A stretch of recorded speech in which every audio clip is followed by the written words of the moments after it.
Welcome to the station of decapitation without your head. I'm Nasty Neil, and I'm joined by the duo behind Little Bites, which is an amazing movie, I have to say. I know it's early in the year, but it's on my list so far for my favorite movies of 2000. Nice. So you get writer, director, Spider One, So, man, much, and editor, producer, and lead, Krsy Fox. Hi. Oh, so it's coming out in Shudder a couple days after my birthday on the 21st. And for people not aware yet, could you give them an idea of what Little Bites is about? yeah. Well, Little Bites is a horror movie. It's based around Mindy Vogel, who is a recently widowed single mom who discovers that there is a monster living in her basement that is slowly eating her alive. And Mindy allows this to happen in an attempt to protect her 10-year-old daughter, Alice, who that is the ultimate goal of our monster Agyar, is to get to Alice. So it really is just an allegory of parenthood for me. It's about protecting your child and the lengths that you would go through to do that. And Agyar sort of represents everything in the world that you are afraid of. Was there a specific moment that you had the idea for the movie? Was there like an experience? Because you said, it's an allegory for parenthood, but was there a specific incident? I mean, I wouldn't say there was one thing. I think it is a culmination of just being a parent. And I mean, I've said it before. Parenthood has been used in horror movies a lot, and particularly motherhood. Back to Rosemary's Baby and earlier, but it is great. It is a great place to start because it is something when you do become a parent, it becomes all consuming. And there are things that even through all of your best intentions can't control. And I think that that's what this movie examines. I think Mindy at her core is a great person, and but she's faced with these tragedies in her life, and you can't always control what life throws at you. And so Agyar is our representation of that. So it's just sort of a bigger thing for me. It wasn't really one thing, but it's just the overall experience of being a dad. So Spider already said that you're allowing the monster to slowly eat you. So Yeah. Krsy, doing those scenes especially some of the first scenes when he's feeding on you, what is that like that? Because obviously you have to be scared, but you also are in a weird way, you're giving yourself to him, so you have to be at the same time kind of comfortable, because you know that you guys have done this before. Yeah, you're right. It's sort of it was sort of the note going in was the whole time he speaks to me or does anything to me, I'm just inside my body and inside my head thinking, I fucking hate you. But you have to hold it in. You have to stay in control. And the very first scene I shot with John, the monster, was the opening sequence where I open the door and I'm talking into the dark room, and it gave me these weird full body chills, and I couldn't see him. I knew what he looked like, but all I could do was hear his voice, and it affected me so deeply that I realized the rest of the time I was shooting with him, I was going to avoid him, and I wasn't going to rehearse with him. We never rehearsed anything together. And it was a weird choice and the opposite of what I did with everybody else. But there was something visceral that kind of just happened once we got in a room together, and he would say these horrible things, or you don't want someone who looks like that, who's saying those kind of things to you, touching you, putting their mouth on you.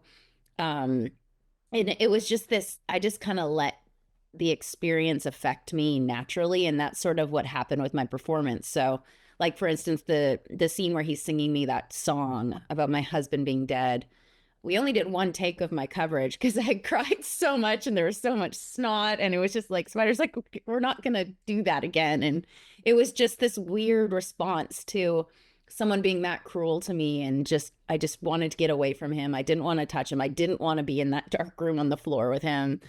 And that's honestly the way I felt. And your body, you go into a fight or flight thing, right? And usually you want to get yourself out of those scenarios, and I couldn't, and I felt very trapped. And Spider would call cut, and I would get up and get the hell out of that room and go for a little walk and then come back because it was very intense, and you just had to allow it to be.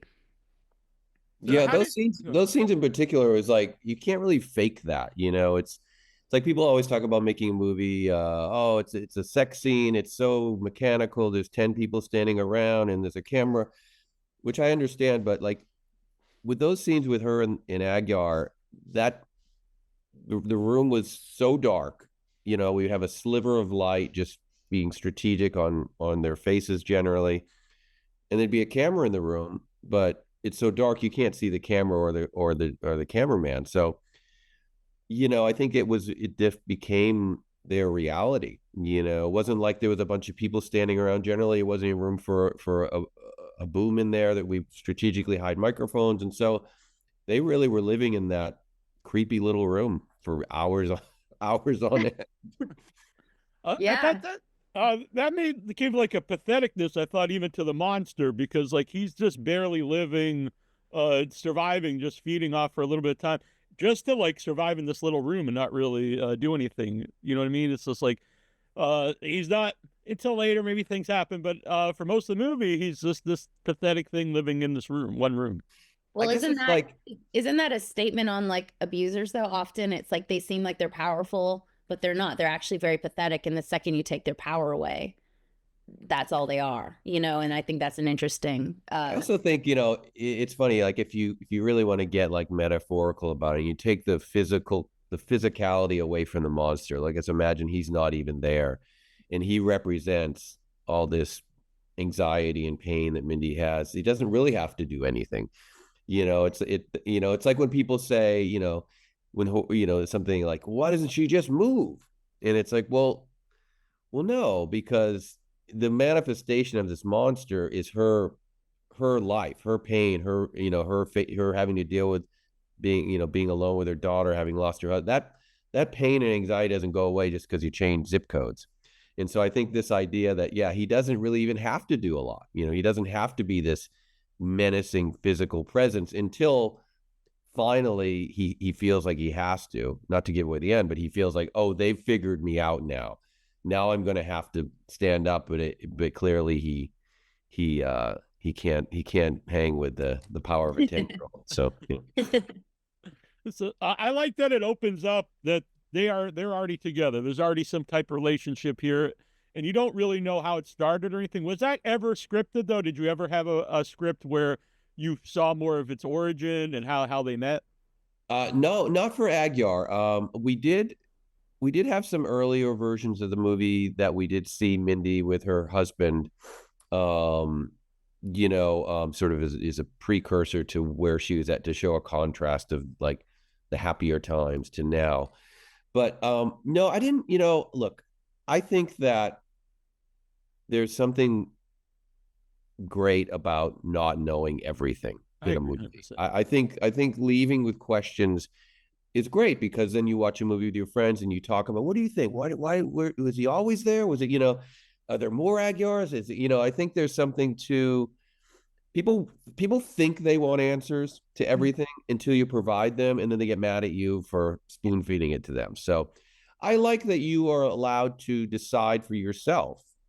Is he really there at all? Has he been there forever? Did he appear through? I mean, in my mind, he appears through her, through these tragic events of her life. And so, whatever timeline that was, I don't really feel the need to explain why, because I don't think that's important. I think what's important is what it means and what it represents. So, you don't really ask why Darth Vader's helmet is the shape it is. It just is. It just, because it looks cool, Usually when they do show the origin, if there's like a sequel later on where it's all about the origin, I'm sure there's exceptions, but usually it's not for the better.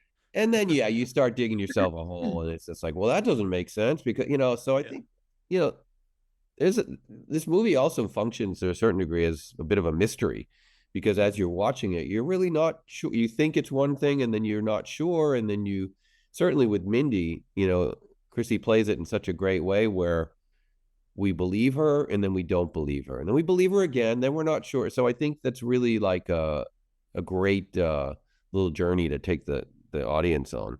Yeah. And Krsy, there's a really powerful scene when you just are exposed in front of the mirror and you kind of see what all these little bites have done to you. They are eating you away, and just filming that scene actually. What was that like? It's funny you bring that up. That one, and I don't know if it was as much. It was on day 10, I think. So I had already gone through a lot throughout the shoot. Just, I'd already shot all the stuff with the monster. So I knew how hard it had been for her.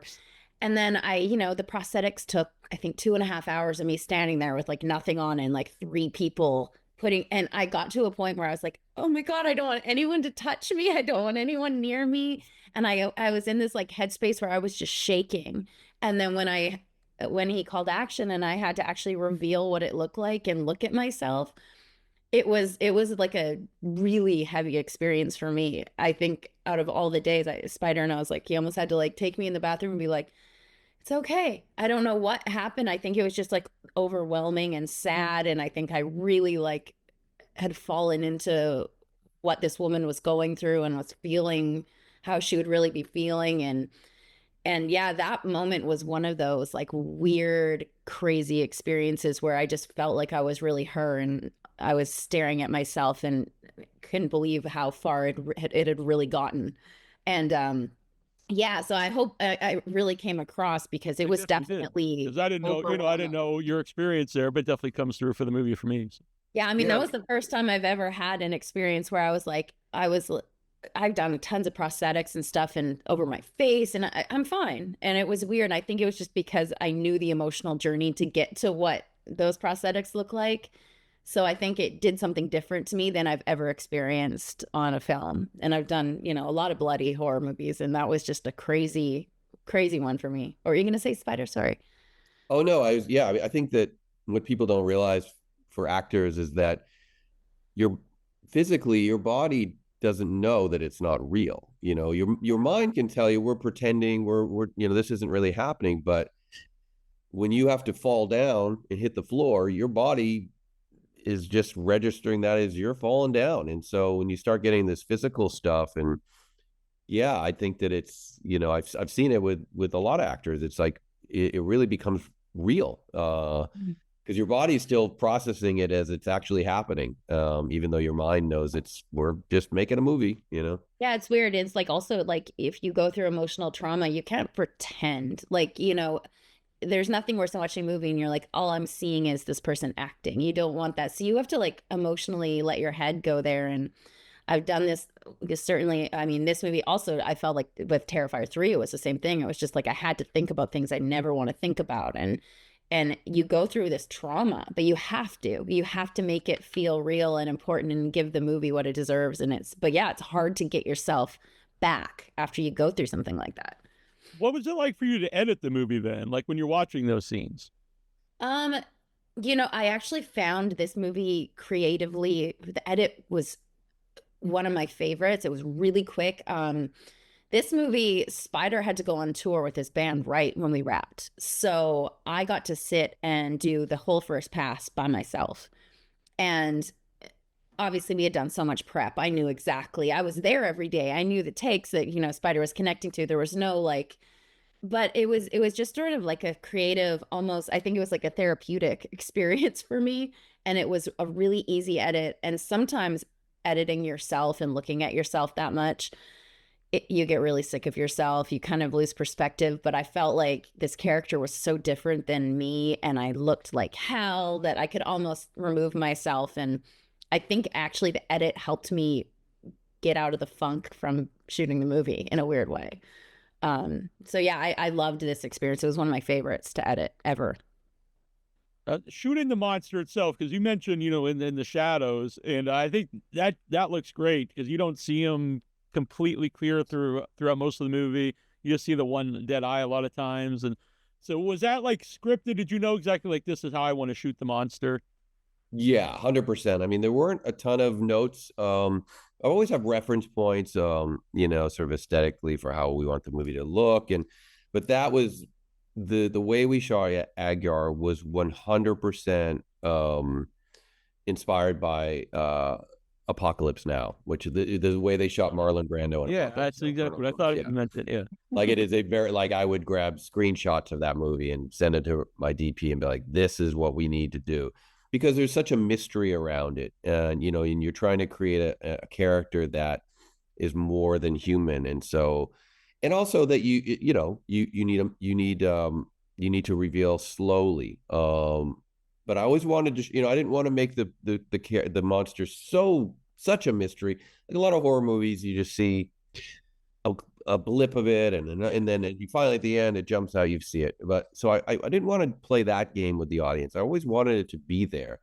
But yeah, just be really creative in the way that we only saw sections of him until finally at the end, he sort of reveals himself to them in their sort of final showdown. And I think that makes sense with the story, that he is finally, I guess, showing his vulnerability. And so now we see what he really looks like, Yeah, well, I think that kind of goes what you're saying about parenthood, because like for most of the movie, Mindy is protecting her child, just saying things don't exist, and then eventually you have to say, no, the world exists, monsters do exist, and now we have to confront it.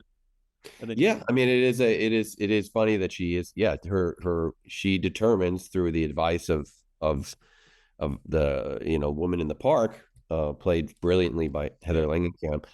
She determines that the only way to face these problems is to be honest and to do it together with her daughter. And I think that we all reach that stage with, if you have children, that you got to be truthful with them. It isn't you try as long as you can when they're young to paint the world as it's all sunshine and roses, but eventually you got to be straight, and I think that was sort of the idea behind that scene, was she's like, hey, listen, this is what's going on, and we got to deal with it. I think that scene's so cool because, like, you got to wonder, like, does she have the same Aguiar? Did she, or is it a different one? But also, Heather had this really cool theory that, she was like, I think that I'm Mindy in the future. Like, she's meeting herself. And I was like, oh, I think Spider and I both never thought of it that way, but that was sort of what Heather was taking out of it, which was really cool. And again, that goes back to, the idea of this believing more questions than answers. If I told you, oh, this woman in the park lived down the street and Aguiar was with her 10 years, it's like, who cares? Yeah, you just know that they have the same experience as exactly. is what's important. Exactly, they share an experience, whatever that experience was, and I think that's a very helpful thing for people in life that are dealing with issues, to know that you're not alone. And I think that was a representation of that. Mm-hmm. It doesn't have to be, her backstory is not necessary. You know what I mean? It's just yeah. And real quick, because as a horror guy, I usually tend to root for the monsters in a movie, and so Aguiar is like vile. You're not rooting for him at all, which is rare actually when I'm watching a horror movie. But I think the song, as you guys mentioned, really adds to that. And yeah. So just writing that song, actually, like what was the thought process there? And you already mentioned listening to the song when he's singing it. Yeah, I mean, that was funny because the script was done, and we were in pre-production, and that scene wasn't in there. But it's never done until it's done. And so I just was sitting around one day and I was like, I knew Aguiar was gross looking and he was doing terrible things and he was eating this poor woman, but I was like, I need something to really represent how shitty this guy is. Mm-hmm. And I'm like, how could I do this? And I thought, what a great contrast of him singing some little like sing-songy lullaby, but make the lyrics just the most cruel that I could think of. And him just, it almost sounds like a nursery rhyme or like I said, a good night lullaby. And so I was very excited when I sort of came up with that idea, because I think it really does encapsulate the cruelty of this monster. Yeah. No, it was very mean, for sure. I If thought there was, you're still rooting for him after that, yeah, then you do have some issues. I remember like when he was doing it, we were sitting in the dark and he kept reaching over and trying to hold my hand. And I was just like, fuck you. Like, I was so mad at him. Yeah. He's It's interesting because there is a line from the monster when he says, like, don't touch me, which I kept thinking about. I wonder what that means. And then I think about it more now since you mentioned a couple times, like, you didn't want him to touch you while you're actually making music. Yeah. So I loved it. And not just because you both are here. And Krsy, I thought you were great in it, both you and John. There's a great cast, obviously. Barbara Crampton's in it. Yeah. But, she was the awesome. two leads are very powerful. It keeps you in the movie. Honestly, right away, the first scene, I was like, oh, I'm into this. Oh, Yeah, thank you. thank you so much. I mean, I think it is a vibe for sure, and I think you just have to allow yourself to fall into that. And yeah, I think if you're that, opening shot of Mindy, just again, the mystery of like, oh boy, like what happened, and then to slowly start to peel back the layer, and it takes a while to figure out what's happening here, but Yeah, if you want to go along for the ride, yeah, it's definitely a vibe. yeah, and I don't think anyone's going to predict how it ends or anything like that. So yeah, definitely. Yeah, we've been in a couple of theaters with an audience, and I love the gasp when that happens. It's exciting when that works. Yeah. Real quick too, I like that you said mystery. I like that you don't really feel what time it is in the movie. I even had to rewind a couple. I was like, I don't think they used the cell phone in this. So, but it also doesn't feel nostalgic, which I like. Yeah, I mean, in my mind, it was late 70s, maybe 79, just about to become the 80s. And, but yeah, I didn't want to be too, I had toyed with the idea of like, oh, maybe there's a TV on in the background and you see a news clip. So it really lands us in a particular year. But I think that it's kind of fun that, it's not now. Yeah. But the house doesn't really give away any other than the rotary phone. You don't really know when this is happening, which is kind of cool. But yeah, I mean, from the fashion and stuff, it leans 70s for sure. Yeah. So a Little Bite streaming on Shudder February 21st. I loved it, and thank you guys for doing this. Thanks, man. You so Appreciate much. you. Yeah. Bye. Bye.